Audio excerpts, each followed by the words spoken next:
ও কাকিমা কি করছো? শাক তুলছো? শাক তুলছো তুমি? ও বেশ ভালোই লাগছে বলো শাকগুলো।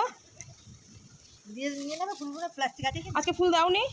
না আমি তো ওই ভাইকে বললাম, ভাইয়ের মাকে বললাম যে দাঁড়াও তাহলে দিয়ে দিতাম। ঠিক আছে কি না? আজকে দেখুন বন্ধুরা, এত ঝড় বৃষ্টির মধ্যেও আমাদের কাকিমা শাক। কাকিমা রেমাল আসছে, বাইরে থেকো না। গুলো কই দে।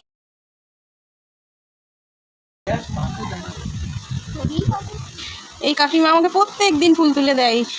একটা জবা আবার পরে দেখতে পেয়েছে, আবার ছুটে গেল জবা ফুলটা তুলতে।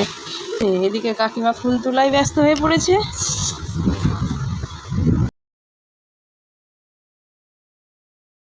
কত কাকিমা ফুলগুলো, বাবা তুমি যে বৃষ্টির মধ্যে আমাকে ফুল তুলে দিয়েছো, থ্যাংক ইউ কাকিমা। দাও ফুলগুলো দাও। জবা ফুল কটা পেয়েছো আজকে? আজকে জবা একটা, আরে ঘরে তোলা আছে এখন।